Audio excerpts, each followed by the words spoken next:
Olympic glory, fame, the adrenaline of victory. It's the dream life, right? But what happens when that spotlight goes dark and the cheers fade away? For Ryan Wedding, a Canadian snowboarding sensation turned Olympian, that fall wasn't just a stumble. It was a headlong dive into a world of crime and chaos. How does someone go from representing their country on the world stage to becoming the alleged mastermind behind an international drug empire? From snow-capped podiums to sinister dealings, this isn't just a fall from grace. It's a plummet into a life of violence and greed, where medals turned into blood money. Stay with me because this story is about to get wild. So let's rewind to where it all started. A Canadian kid named Ryan Wedding living the dream. He wasn't just snowboarding as a hobby. He was training to be an Olympian, with all eyes on the ultimate prize. Picture it: the discipline, the fame, the world watching, the sheer adrenaline of being on the global stage. That high, the cheers, the dream, all of it. Meta moment. Think about it for a second. The insane pressure to be perfect. The kind of pressure that doesn't just disappear when the competitions are over. Ryan had an insatiable hunger for success. And when the Olympic chapter closed, that drive didn't just vanish. For some, the end of a sports career is peaceful. For Ryan, the end felt like a void, a desperate craving for a new thrill. And when the applause stopped, some athletes transition into coaching or TV gigs, right? Not Ryan. He wasn't ready to fade into the background. Oh, no. He wanted a new high, a much darker one. So what happens when you go from being an Olympic hero to nothing? For most athletes, the post-Olympic blues are brutal. And Ryan felt that drop hard. From the world cheering your name to utter silence. One day you're the center of attention, the next you're forgotten. Liam Payne once said, "Imagine going from 100 miles per hour to zero overnight." Now think about that. When there's no more thrill, no cameras, no excitement, some athletes start chasing dangerous highs to feel alive again. Ryan was no exception. He wasn't about to settle for a mundane life. Nope. Most Olympians find a healthy path. But Ryan? He jumped into a high-stakes, adrenaline-pumping underworld. It's as if the hunger for competition twisted into a hunger for power. And the fall was just beginning. All right, let's dive straight into how things took a turn for the worst. Ryan Wedding, the once beloved Olympic snowboarder, allegedly found himself running a drug empire of massive proportions. We're not talking small-scale stuff here. Nope.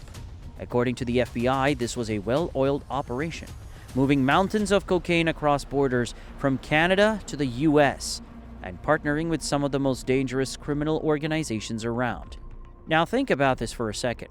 How does someone who once basked in the Olympic spotlight go from collecting medals to allegedly orchestrating a violent international drug network? Maybe it was the adrenaline he missed, the need for the next big rush, something even more thrilling than the Olympic stage could offer. And let's not sugarcoat it. This was no amateur operation. Wedding reportedly had his hands deep in the world of organized crime, where things got violent and dangerous fast. This wasn't about sneaking around. He allegedly had a full-on empire, complete with power struggles, enforcement, and the kind of cold, calculated moves that could rival any Hollywood gangster flick. It's wild to think about, right? An Olympian turned alleged crime boss, swapping snowy slopes for, well, let's just say a different kind of snow. Even more shocking are the accusations of murder plots linked to his criminal dealings. Yeah, you heard that right. The guy who once represented his country on a world stage is now rumored to have been involved in ordering hits. It's a plot twist no one saw coming. Ryan Wedding, the athlete who once competed for gold and glory, was now allegedly navigating a far more dangerous game. One where power wasn't won through skill and sportsmanship, but through fear and control. As the investigation unfolded, shocking details began to surface. Wedding was accused of leading his drug empire with brutal efficiency. Authorities and insiders alike described a man who was no longer just a fallen Olympian, but someone deeply embedded in the world of organized crime. And not just any crime. Reports suggest ties to murder for hire plots, acts of violence that went far beyond simple drug smuggling. It became clear that this wasn't a man stumbling his way through the criminal world, but rather someone who had seemingly mastered it. His alleged empire operated with a precision that hinted at something more. Was he simply using the same strategic mind that once made him a great athlete? Or was there a newfound thrill in this dangerous power? Was Ryan Wedding becoming Canada's own Walter White? Someone who not only fell into a life of crime, but in a way seemed to thrive on the control, the high-stakes danger, and the dark allure of this new world. It's the kind of transformation that leaves everyone guessing. Was he a victim of his own ambitions, or did he enjoy this power more than anyone could have imagined? The shockwaves from Ryan's Wedding's transformation didn't stop with his alleged crimes. When law enforcement began digging deeper, they realized this wasn't just a case of a fallen athlete making desperate choices. This was an elaborate, high-stakes operation, one with global reach and a trail of violence that crossed borders. Authorities from multiple countries, including the FBI and Canadian law enforcement, started connecting the dots.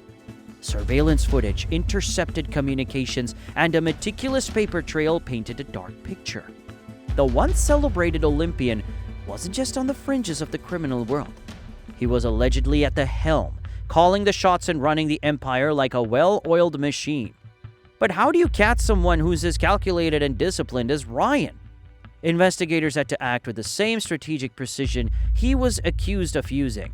It took years of coordinated efforts to finally close in on him, unraveling the sophisticated network he had supposedly built. And when they did, the arrest wasn't just a headline. It was a jaw-dropping moment that left everyone questioning how someone with so much promise could fall this far.